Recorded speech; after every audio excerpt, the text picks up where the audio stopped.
सदा रहूं गुरुदेव शरण में, मैं बालक नाम कृपा सिंधु तुम हो गुरु दो लिखो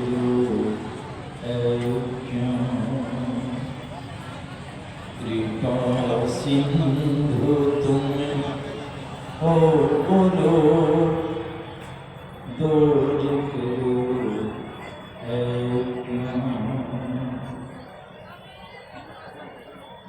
सद्गुण संपन्न समस्त महात्मागण को सत सत नमन है। नमन है सद्गुणों के प्यारे सज्जनों को, माताओं और बहनों को भी हार्दिक नमन है।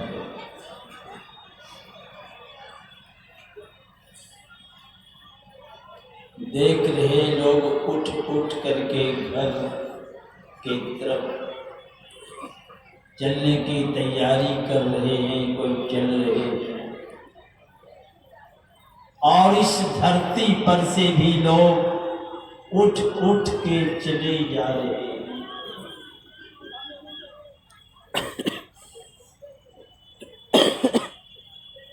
इस दुनिया में आज तक ऐसा कोई टेंडर पास नहीं हुआ है कि बूढ़ा होकर के ही मरेंगे। यहाँ तो देखने में आता है कोई माँ के पेट से मरे ही जन्म लेते हैं, कोई माँ के पेट से जीवित बाहर तो निकलते हैं और सोरी घर में ही मर के सो जाते हैं। छठी तक नहीं हो पाती है और पहले ही मर के छुट्टी हो जाती है। कोई छठी को पार तो करते हैं, घुड़क नहीं पाते, मर के लुढ़क जाते हैं। कोई नौजवान बनकर मर जाते हैं, बूढ़ा होने के बाद तो लोग मरते हैं। अगर नहीं मरते तो इस दुनिया की क्या दुर्दशा होती। अरबों वर्ष हो गई सृष्टि को, अरबों अरब लोग आए, सब बूढ़े यहीं बैठे रहते, जगह नहीं मिलती। घर घर की बात है, एक आध बूढ़ा है घर में, बूढ़ा ही जानता। एक बूढ़ा आए और मुझसे कहने लगे, बाबा हम जाए छिए डीएम के वहां केस करे रहे ना, तो बेटा खाए नहीं, तो बेटा दरोगा, अब पोता प्रशासन विभाग की बड़ी पोस्ट, अब बूढ़ा को खाना है। तो एक बूढ़ा की ये बात है, 10 20 50 बूढ़ा घर में रखा था।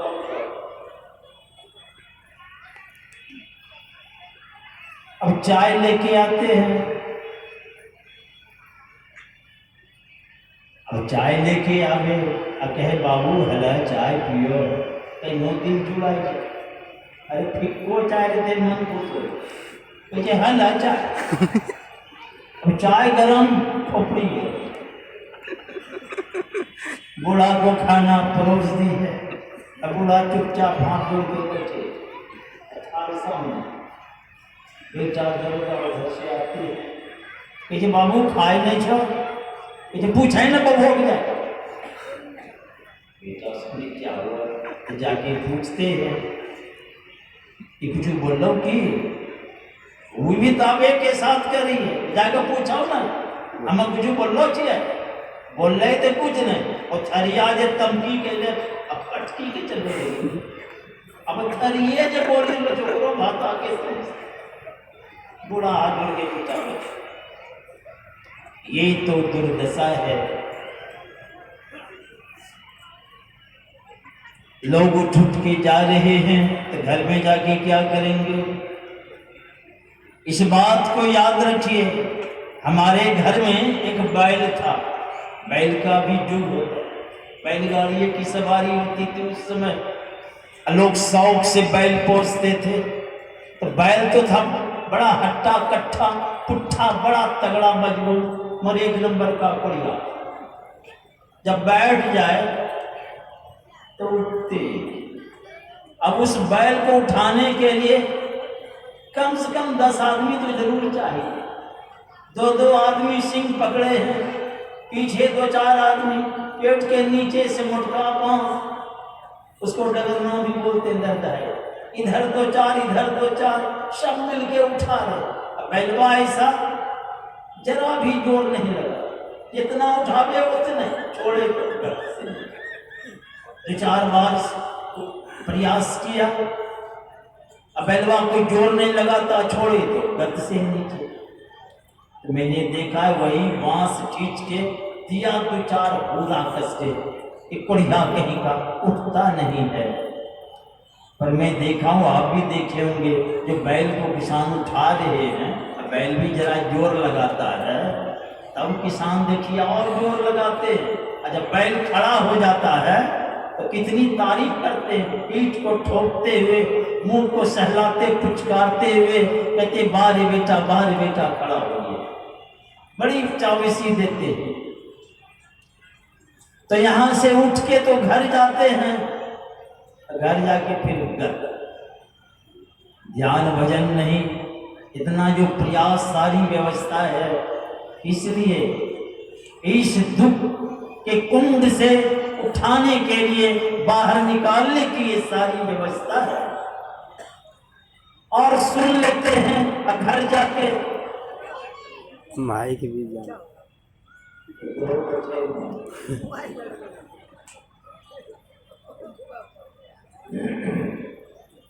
तो जाके घर आपको भी हुरा लगेगा, जैसे ही माइक को हुरा लग गई है।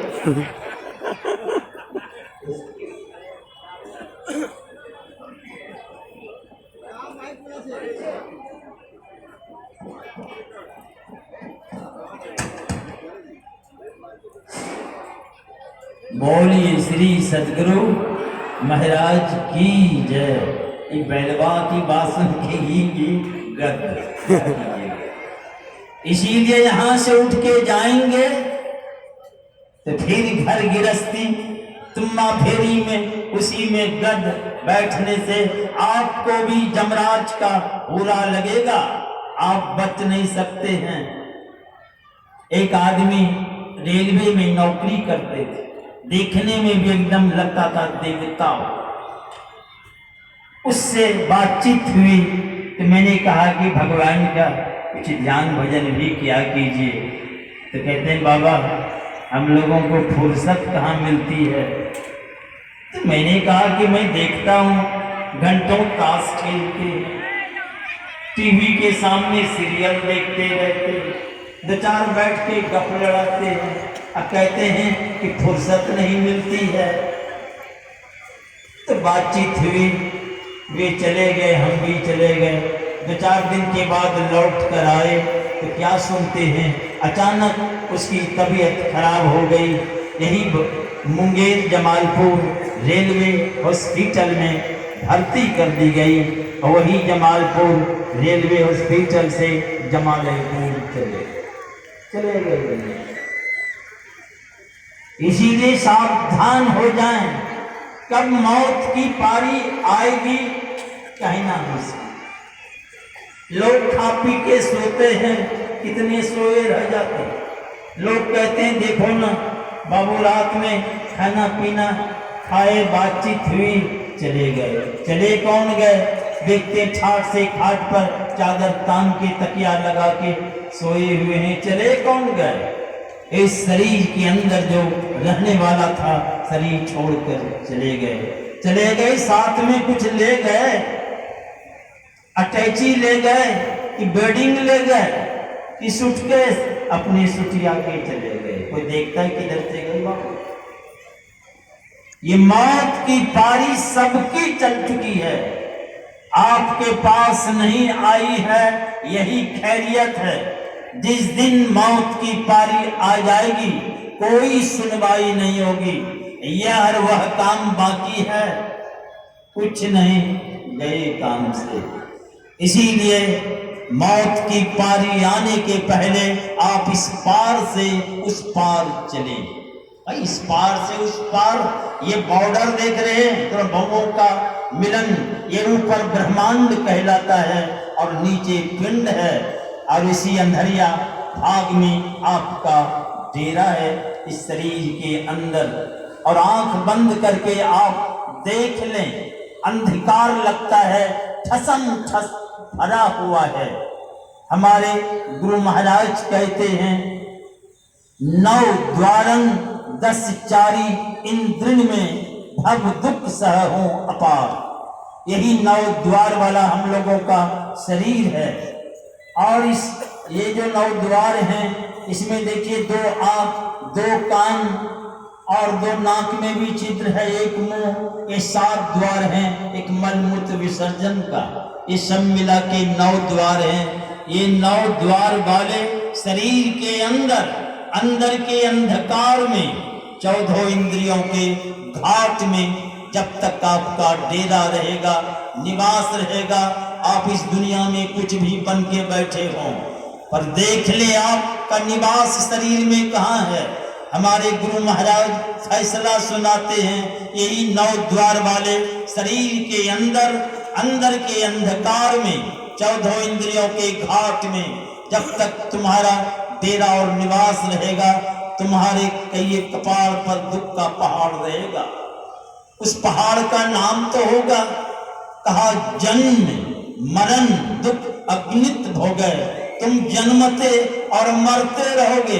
कहा कब तक? कहा गिनती ये नहीं। यही जन्म मरण गुरु महाराज कहते हैं, आवागमन सम दुख दूजा है नहीं जग में कोई।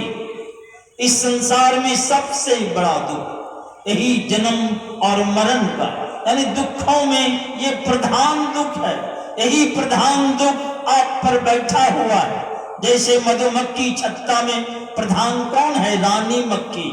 अगर रानी मक्खी छत्ता छोड़ के चली जाती है तो सारी मक्खियां उसके साथ चली जाती है। आप लाख क्विंटल गुड़ बेली चमेली फूल व्यवस्था करते रहिए, रानी मक्खी चली गई छत्ता छोड़ के, सारी मक्खियां उसी के साथ चली जाती है। जहां रानी मक्खी बैठ गई सारी मक्खियां वहीं लटक जाती है।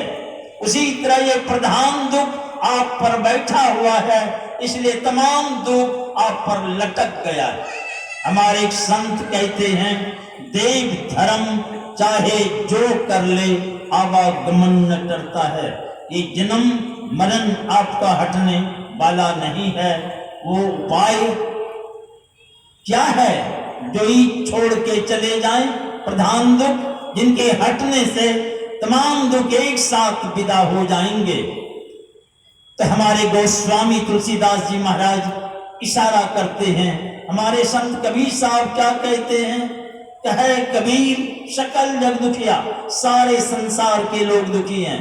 तो कोई भक्त कहते हैं, जब सारे संसार के लोग दुखिया है तो कोई सुखिया है कि नहीं? सब व्यर्थ प्रयास चल रहा है क्या?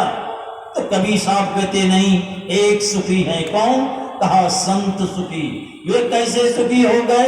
कहा मन जीती हो, जिन्होंने मन को जीत लिया है वही संसार में सुखी है, वरना सब दुखिया है। हमारे गोस्वामी तुलसीदास जी महाराज कहते हैं, एकादशी एक मन बस कैसों करी जाए, जैसे हो। ये जो 11वां मन है, 10 इंद्रियों के ऊपर जो है 11वां मन, जैसे हो इसको बस करो। कैसे बस करेंगे? पहले मन को पकड़ेंगे तब तो।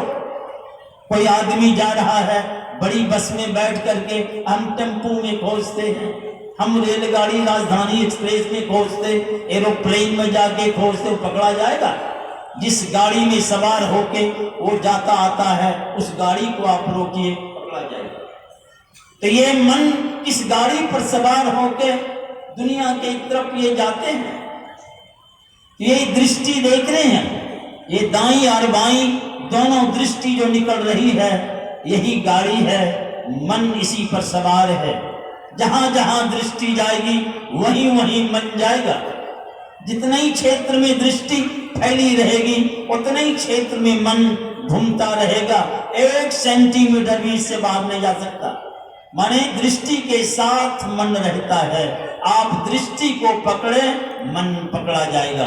यही दोनों दृष्टि, आप लोहार देखे हैं, गन्ना पेरने वाला लोहा रोलर होता है तो दोनों सटा रहता है और दोनों घूमता है, उसके बीच में आप गन्ना को डालिए, दोनों वह लोहा का रोलर जो है ऐसा रौल देता है, रगड़ देता है, चिट्ठी अलग रस कंटर में चला जाता है। उस रस से भरा कंटर को आग पर चढ़ाते हैं, खौलता है, मैल निकलता है। मैं देखा हूं किसान को बड़का छनौटा रखता है, मैल जब निकलता है वो निकाल के बाहर रखते हैं। जब मैल कम हो जाता है तो किसान क्या करता है, तो फिर उसमें हाइड्रो केमिकल वगैरह डाल देते, जो छिपा हुआ मैल है वो भी बाहर निकल जाता है। तो उसी तरह यही दोनों दृष्टि, 2 रोलर है, रोलर, ये दोनों दृष्टि जब एक होती है उस बीच में कितनी जगह है?